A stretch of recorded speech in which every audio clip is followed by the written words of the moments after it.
तब कथामृतं तप्त जीवनं कविभिरीडितं कल्मषापहं श्रवणमंगलं श्रीमदाततं भुवि गृह्णन्ति ये भूरिदा जनाः। শ্রী শ্রী রামকৃষ্ণ কথামৃত।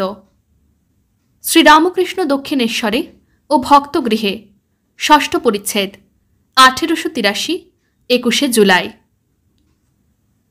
ঠাকুর শ্রী রামকৃষ্ণ খেলাত ঘোষের বাড়িতে প্রবেশ করিতেছেন। রাত্রি 10টা হইবে। বাটি ও বাটির বৃহৎ প্রাঙ্গণ চাঁদের আলোতে আলোকময় হইয়াছে। বাটিতে প্রবেশ করিতে করিতে ঠাকুর ভাবাবিষ্ট হইয়াছেন। সঙ্গে রামলাল, মাস্টার আর দু একটি ভক্ত। বৃহৎ চকমিলান বৈঠকখানা বাড়ি। দ্বিতলায় উঠিয়া বারান্দা দিয়া একবার দক্ষিণে অনেকটা গিয়া তারপর পূর্ব দিকে আবার উত্তরাস্য হইয়া অনেকটা আসিয়া অন্তঃপুরের দিকে যাইতে হয়। ওই দিকে আসিতে বোধ হইল যেন বাটিতে কেহ নাই, কেবল কতকগুলি বড় বড় ঘর ও সম্মুখে দীর্ঘ বারান্দা পড়িয়া আছে। ঠাকুরকে উত্তর পূর্বের একটি ঘরে বসানো হইল। এখনও ভাবস্থ। বাটির যে ভক্তটি তাহাকে আহ্বান করিয়া আনিয়াছেন তিনি আসিয়া অভ্যর্থনা করিলেন। তিনি বৈষ্ণব, অঙ্গে তিলকাদি ছাপ ও হাতে হরিনামের ঝুলি। লোকটি প্রাচীন। তিনি খেলাত ঘোষের সম্বন্ধী। তিনি দক্ষিণেশ্বরে ঠাকুরকে মাঝে মাঝে গিয়া দর্শন করিতেন।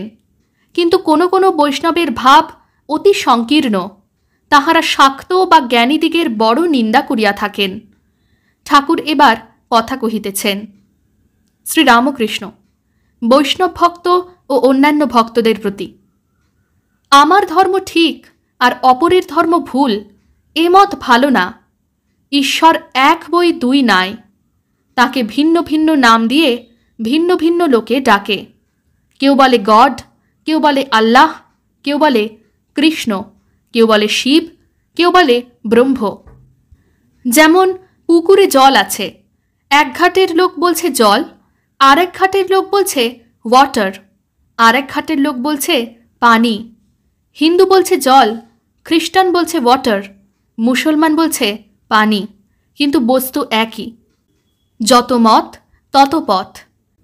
এক একটি ধর্মের মত এক একটি পথ, ঈশ্বরের দিকে লয়ে যায়।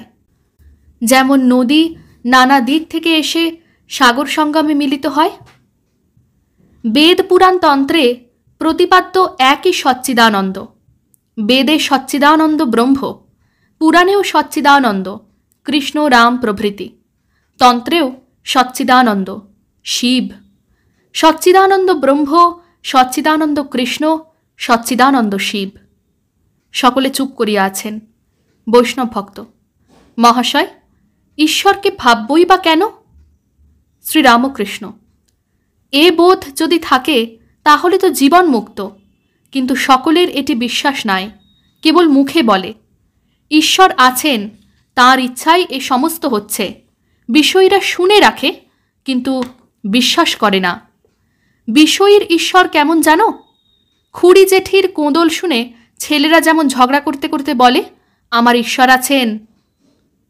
সব্বাই কি তাকে ধরতে পারে? তিনি ভালো লোক করেছেন, মন্দ লোকও করেছেন, ভক্ত করেছেন, অভক্তও করেছেন, বিশ্বাসী করেছেন, অবিশ্বাসীও করেছেন। তাঁর লীলার ভিতর সব বিচিত্রতা। তাঁর শক্তি কোনোখানে বেশি প্রকাশ, কোনোখানে কম প্রকাশ।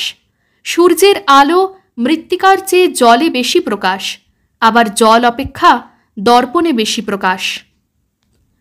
আবার ভক্তদের ভিতর থাক থাক আছে। উত্তম ভক্ত, মধ্যম ভক্ত, অধম ভক্ত। গীতাতে এসব আছে। বৈষ্ণব ভক্ত: আজ্ঞে হাঁ। শ্রীরামকৃষ্ণ: অধম ভক্ত বলে ঈশ্বর আছেন ওই আকাশের ভিতর অনেক দূরে। মধ্যম ভক্ত বলে ঈশ্বর সর্বভূতে চৈতন্যরূপে প্রাণরূপে আছেন। উত্তম ভক্ত বলে ঈশ্বরই নিজে সব হয়েছেন। যা কিছু দেখি ঈশ্বরের এক একটি রূপ। তিনিই মায়া, জীব, জগৎ এই সব হয়েছেন। তিনি ছাড়া আর কিছু নাই। বৈষ্ণব ভক্ত: এরূপ অবস্থা কি কারু হয়? শ্রীরামকৃষ্ণ: তাকে দর্শন না করলে এরূপ অবস্থা হয় না, কিন্তু দর্শন করেছে কিনা তার লক্ষণ আছে। কখনো সে উন্মাদবৎ, হাসে কাঁদে নাচে গায়, কখনো বা বালকবৎ, 5 বৎসরের বালকের অবস্থা, সরল উদার, অহংকার নাই, কোনো জিনিসে আসক্তি নাই, কোনো গুণের বশ নয়, সদা আনন্দময়। কখনো পিশাচবৎ, সূচি অসুচি ভেদ বুদ্ধি থাকে না, আচার অনাচার এক হয়ে যায়। কখনো বা জড়বৎ, কি যেন দেখেছে, তাই কোনরূপ কর্ম করতে পারে না, কোনরূপ চেষ্টা করতে পারে না। ঠাকুর শ্রী রামকৃষ্ণ কি নিজের অবস্থা সমস্ত ইঙ্গিত করিতেছেন? শ্রীরামকৃষ্ণ বৈষ্ণব ভক্তের প্রতি: তুমি আর তোমার এইটি জ্ঞান, আমি আর আমার এইটি অজ্ঞান। হে ঈশ্বর, তুমি কর্তা আর আমি অকর্তা, এইটি জ্ঞান। হে ঈশ্বর, তোমার সমস্ত দেহ মন গৃহ পরিবার জীব জগৎ এ সব তোমার, আমার কিছু নয়, এইটির নাম জ্ঞান। যে অজ্ঞান সেই বলে ঈশ্বর সেথায় সেথায়, অর্থাৎ অনেক দূরে। যে জ্ঞানী সে জানে ঈশ্বর হেথায় হেথায়, অতি নিকটে, হৃদয় মধ্যে অন্তর্যামী রূপে, আবার নিজে এক একটি রূপ ধরে রয়েছেন। ওং নিরঞ্জনং নিত্যম অনন্তরূপম ভক্তানুকম্পাধৃতবিগ্রহং বৈ ঈশাবতারং পরমেশমেত্যং তং রামকৃষ্ণং শিরসা নমামঃ। শ্রীরামকৃষ্ণ अर्पणमस्तु।